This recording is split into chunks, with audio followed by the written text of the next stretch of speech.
Daí, galerinha da segunda série, tudo bem com vocês? Espero que sim. Daí, como é que tem passado esses dias? Espero que todos bem, né? Com seus familiares também, né? Vamos dar continuidade, né, às nossas aulas. Hoje a gente vai falar um pouco aí sobre o neoclássico, né? O neoclassicismo teve início nas primeiras décadas do século XVIII e representou um retorno à cultura clássica. Os valores da cultura greco-romana voltaram a ser referência para o modo de vida e para os padrões estéticos, né? Como a gente tinha visto ali no Rococó, ali, né, quando a gente falou um pouco antes, né? Eles estavam voltados mais ali por luxo, né? E aquele modo de defesa, né? Para ficar escondido ali dentro das suas casas, né, luxuosas, né? Das pessoas que viviam ali, né? Nas ruas, né? E então isso era uma fuga. Então daí o neoclássico, né, voltou ali, né, para resgatando o clássico, né, resgatando ali, né, o padrão, né, greco-romano, né, para suas artes, construções, né, arquitetura, escultura, em tudo, né.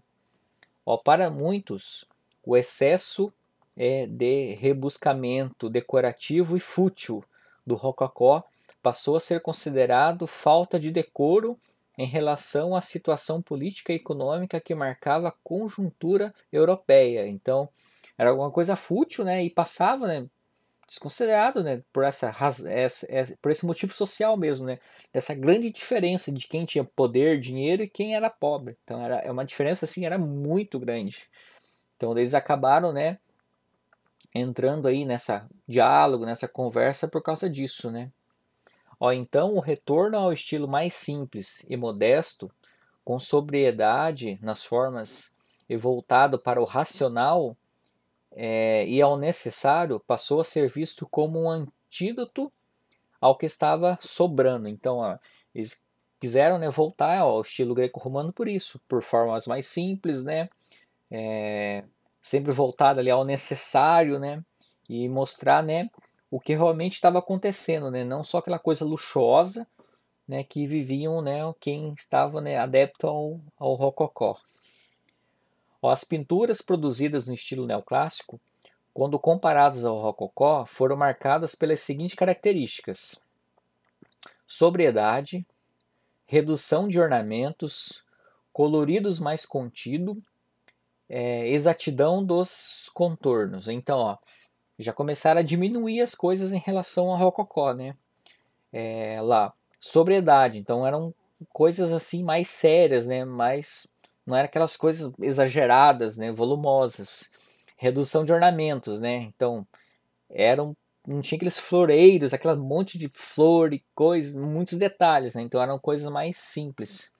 Colorido também não era aquele colorido tão vivo, tão forte, tão vibrante, eram coloridos assim mais contidos. Então, tudo isso foi sendo reduzido, né, para voltar ao estilo clássico.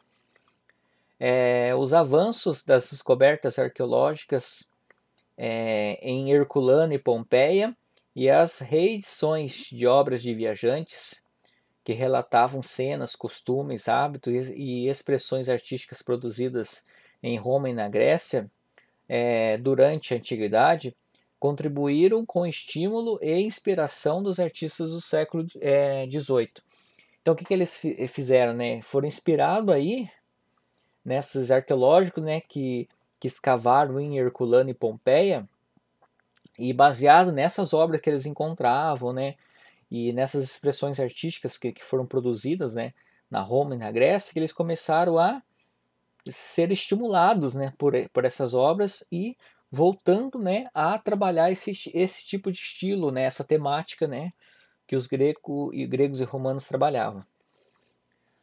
Ó, o neoclassicismo também foi marcado pelos temas históricos, pela valorização do patrimônio histórico nacional e pelo registro de acontecimentos considerados importantes para o século XVIII, período contemporâneo aos artistas, né? Então, ó, eles estavam também focados porque muitas vezes essa do rococó ali, né, era pintado, né, as pessoas dentro das casas, né?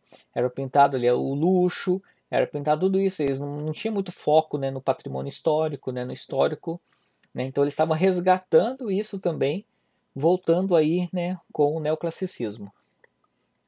Ó, líderes como Napoleão Bonaparte é, encomendaram diversas obras desse estilo para valorizar a história nacional e seus grandes feitos.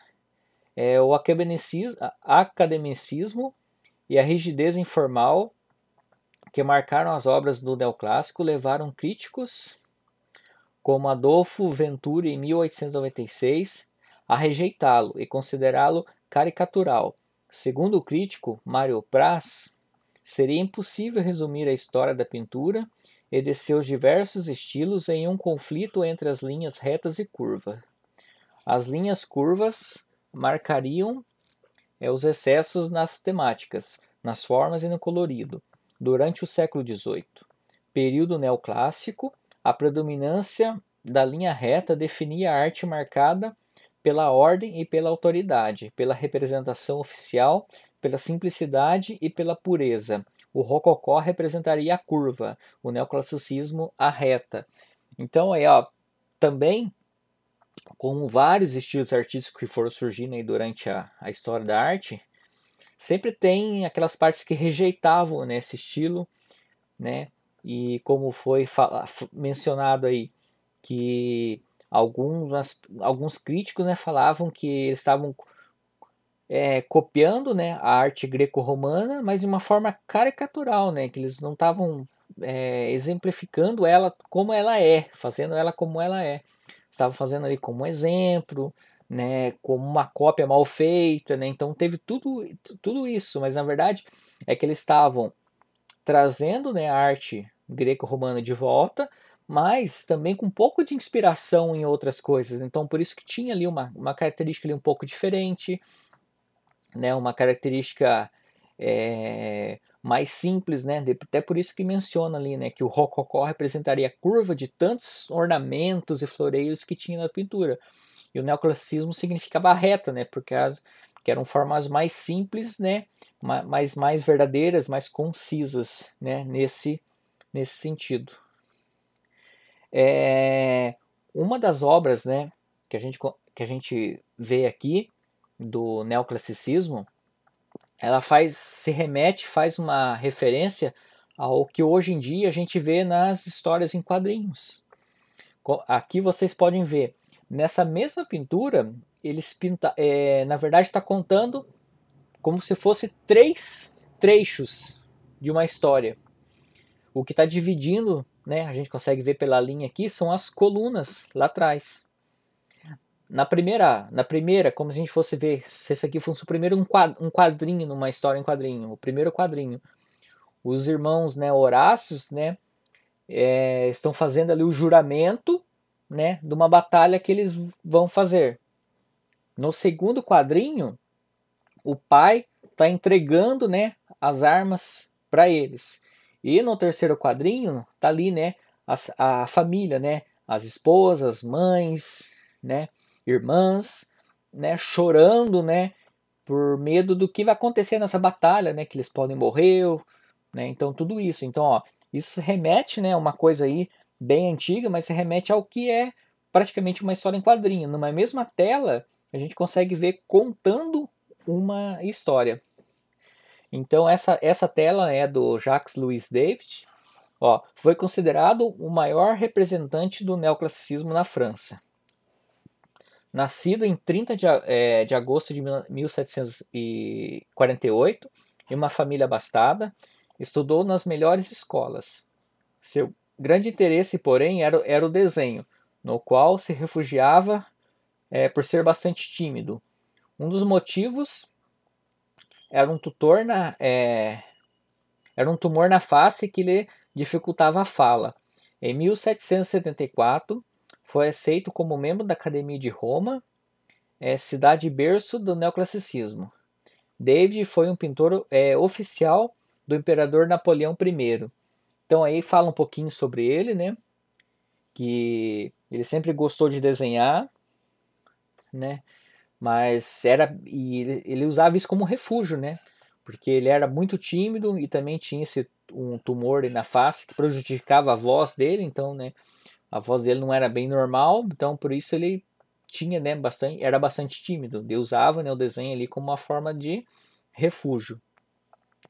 Ó, a obra O Juramento dos Horácios retrata, né, essa que a gente observou aí no slide anterior, retrata um tema da Roma antiga de maneira sóbria, heróica e viril. De acordo com o historiador Tito Livio, os 3 irmãos Horácios foram escolhidos pelo governo de Roma para desafiar os Curiáceos, os campeões da cidade de Alba. Essa obra pode ser dividida em 3 partes, como podem ser localizadas pelos arcos em segundo plano. Então, como a gente viu, né, que eu já tinha mencionado aí, tem essa divisão. Então, como se fosse 3, né, pequenos trechos ali, né, pedaços da história. Tá bom?